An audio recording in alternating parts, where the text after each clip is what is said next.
Assalamualaikum warahmatullahi wabarakatuh. Baiklah anak-anakku sekalian, pada pertemuan kali ini kita akan lanjutkan materi kita tentang plantae, yaitu kelompok Pteridophyta.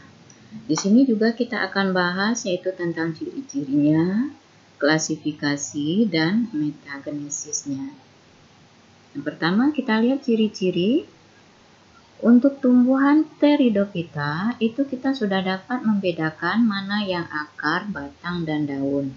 Makanya dia dikatakan kelompok Cormophyta. Kemudian dia memiliki pembuluh angkut tipe konsentris. Jadi berarti tipe konsentris itu mengelilingi batangnya, jadi teratur.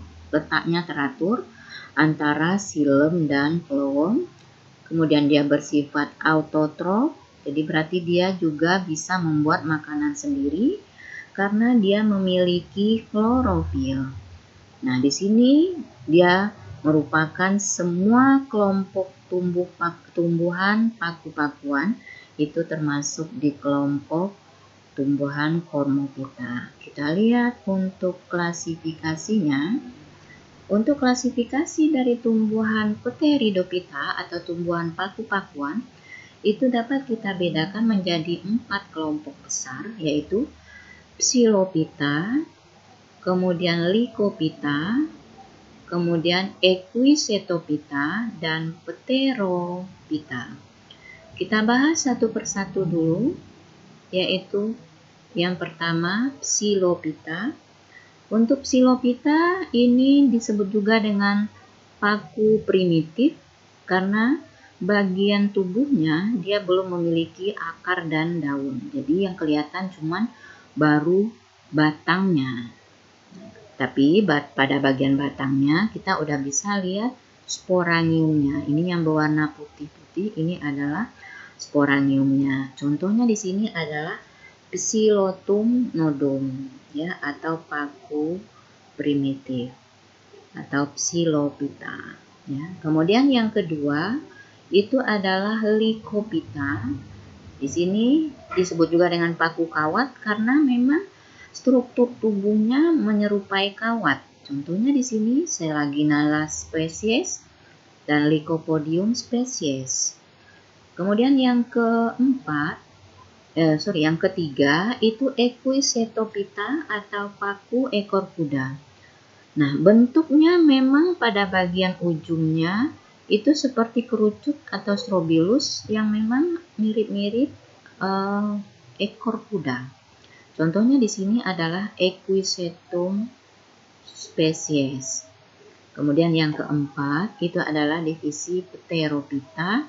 Nah, ini merupakan paku sejati yang memang banyak kita lihat sehari-hari dijadikan sebagai tanaman hias. Di sini contohnya adalah Adiantum sp atau suplir ya. Jadi mungkin kalian di rumahnya atau orang tuanya sering nanam suplir.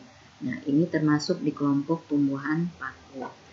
Nah, untuk tumbuhan paku yang paku sejati itu daunnya dapat dibedakan menjadi 2 kelompok besar berdasarkan ukurannya.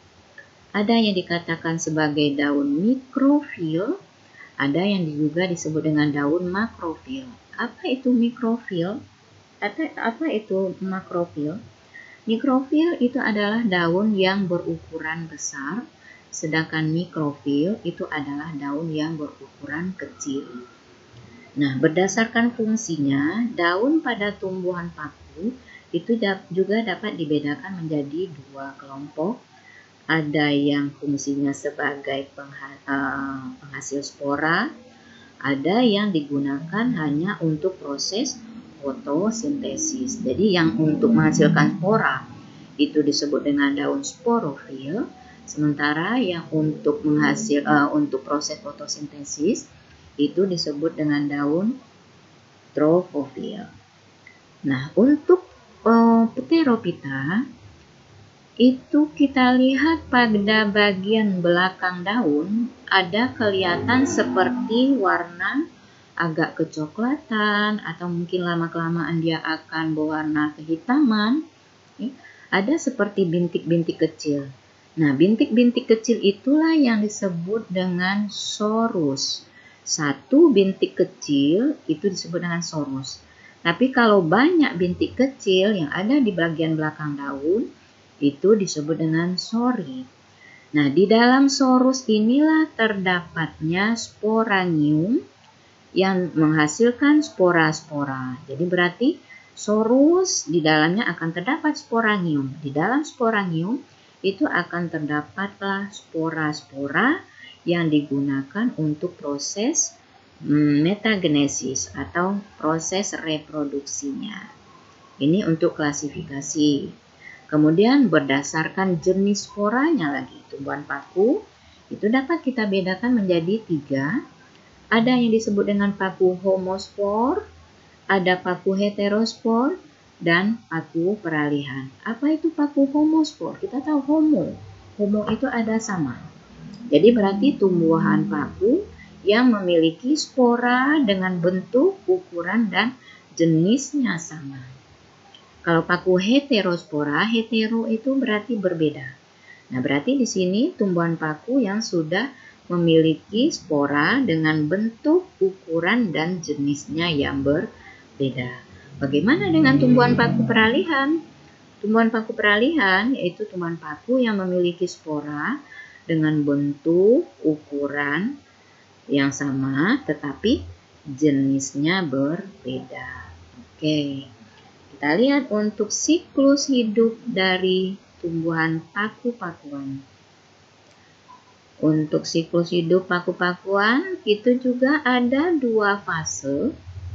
Ada fase gametofit, ada fase sporofit. Berbeda dengan tumbuhan lumut tadi, kalau untuk fase yang dominan pada tumbuhan paku itu adalah fase sporofitnya. Jadi yang sering kita lihat yang warna hijau, yang tumbuhannya bagus, yang dijadikan sebagai tanaman hias, itu adalah fase sporofit.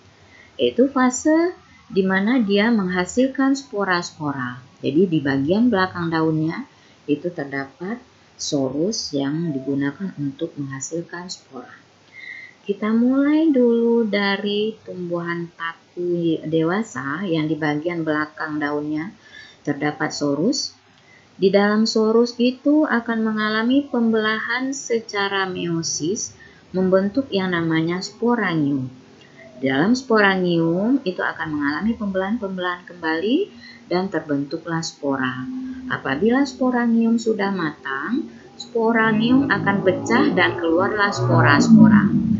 Spora akan tumbuh menjadi tunas yang disebut dengan protalium. Nah, di bagian protalium itu akan menghasilkan gamet-gamet. Ada lagi gamet jantan dan ada gamet betina. Untuk gamet jantan atau yang disebut dengan antheridium, itu dia akan menghasilkan sel sperma. Untuk gamet betina, ia akan menghasilkan sel telur. Untuk gamet betina itu disebut dengan archegonium. Untuk gamet jantan itu disebut dengan antheridium. Antara sel sperma dan sel telur itu akan terjadi penyatuan lagi yang disebut dengan fertilisasi yang akhirnya akan membentuk zigot. Zigot akan tumbuh dan berkembang menjadi tumbuhan paku muda.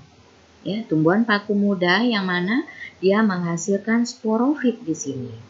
Nah, di dalam sporofit itu akan terdapat sporangium. Sporangium akan mengalami pembelahan lagi secara meiosis membentuk sporangium. Di dalam sporangium terdapatlah spora-spora. Apabila sporangiumnya sudah matang, itu akan berkecambah lagi, akan pecah dan keluarlah spora-spora.